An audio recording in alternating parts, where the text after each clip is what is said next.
हाय,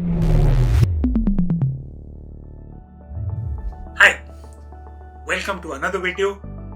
और आज जिस सवाल के बारे में मैं बात करने वाला हूँ वो अक्सर जब आप मॉक टेस्ट शुरू कर देते हैं, पहले कुछ मॉक्स देते हैं, जब आपने अपनी स्ट्रैटेजी पूरी पुख्ता नहीं की होती and you're grappling with various combinations as to what you should try out and what is more important, तब ये सवाल अक्सर बहुत सारे कैट एस्पिरेंट्स के जहन में आता है कि स्पीड ज़्यादा इम्पोर्टेंट है या accuracy.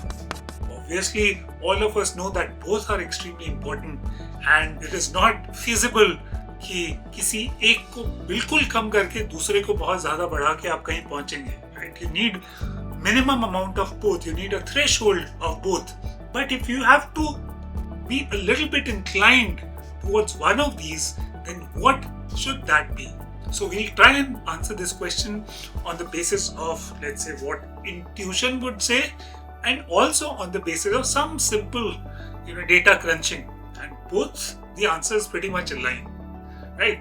So let's first take up the feeling way or the intuitive way. What is a little more important? You can compare your test taking with driving, for example. So in driving, there are two parts to it. One is the control that you have over what you're driving. The second is the speed at which you're driving. A sensible thing, of course, is that you always ensure a high degree of control, and then you try and increase the speed as much as you can while maintaining a reasonable amount of control.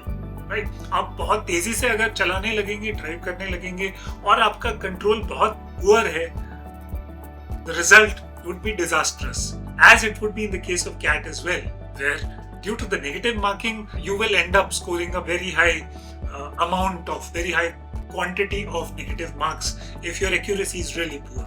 So the more important thing is accuracy or control, and once you ensure a minimum level of that, you try and increase your speed as much as possible while remaining close to that level of accuracy. That's how you maximize the score, right? Let's look at the second way also, which is more in terms of the numbers or data driven. As I said, example लेते हैं. Let's say 100 questions. I'm taking 100 for the sake of simplicity, and let's take two cases. In one of these cases, you have 80% speed and 60% accuracy. In the other case, you have the reverse, so you have 60% speed and 80% accuracy. Do you end up with the same scores or different scores? Now, the entire video is essentially based on MCQ questions which have a negative marking. For data type questions or non-MCQs, of course, your speed should be simply maximum because there are no negative marks. That's like a free hit, as I've spoken about in some of the other videos as well. So it's excluding those few questions, the majority of the CAT questions or the other MBA entrance examination questions where there is a negative marking. Typically you have a +3 for the right answer and a -1 for the wrong answer. So as I said, let's take an example. 100 questions, so you have 80% speed, so you attempt 80 out of those 100 questions, and you have a 60% accuracy. तो जो आपने attempt किए उनमें से 60% आप सही करते हैं.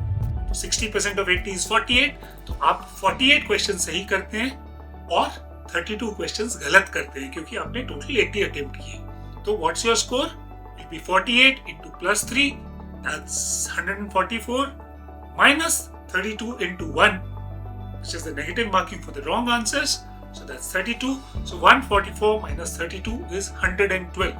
So when you have a speed of 80% and an accuracy of 60%, you end up with 112 out of a maximum of 300 marks, because we talked about 100 questions. Let's take the other case where you have the reverse data, so you have 60% speed and 80% accuracy. इस case में क्या होगा? आपने 60 सवाल attempt किए, 80% accuracy है, तो 48 correct हैं पहले की तरह. So you can sort of sense where this is going. So your score would be 48 into 3, which is for the correct answers, minus 12 into 1 for the wrong 12 answers out of 60. So you get 144 minus 12. So 132 is the score you end up with. So just by swapping or exchanging two random numbers of speed and accuracy, you see that you end up with a higher score because errors are punished by a negative mark, right? Now that does not mean that you aim for 100% accuracy and take your speed to 0. What will happen in that case? You end up with a 0 score as well, because if you attempt 0, even if your accuracy is 100, basically is redundant, you end up with a score that's 0. But on the other hand, let's say your speed is 100 and your accuracy is 0, you end up with minus 100 in that case, right? Even in the extreme case that you have a 0% accuracy and 100% speed, so you attempt everything but get everything wrong, you have minus 100 marks. Or in the other case where your speed is 0 but your accuracy doesn't come into play, but let's assume it's 100% or whatever, but because speed is 0, you get, in the worst case, you get 0 marks. So even in that extreme scenario, just speed at the cost of accuracy brings you down. What's the best way then? It's perhaps to find the right balance. In my experience, if you get a certain number of questions correct with a reasonable degree of confidence in a section, then it makes sense to take a little bit of risk and push yourself for the speed part, and maybe even when you can eliminate one option or two options and increase the probability of getting a few more questions correct. Then that probably gives you the right amount of layering on top of what is more or less assured or expected through that solid, steady first layer of attempts, where you are reasonably sure कि पहले वाले layer में कितनी accuracy तो आ ही जाएगी. तो this is like you play 80% of the shots with great control. Of course, cautiously, may not be 100% control, but significantly good control. And in the remaining 10, 15, 20% of the cases, you are taking a calculated risk in order to up your strike rate or in order to increase your score. So that's the way I would look at it if I were in your place. But of course, that's something for you to see depending upon what your natural ability and inclination is and what is working for you. This is just a framework. This is just relatively in the order of priority. Where does accuracy lie vis-a-vis speed?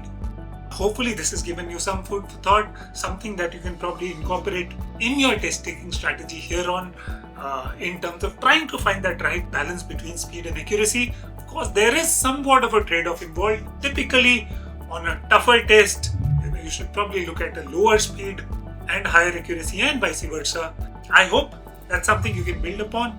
If you think it made sense, it was useful for you, do ensure that you share it in comments, press the like button, and share it with your friends who might be grappling with similar strategy problems in their mocks at this juncture of their CAT preparation.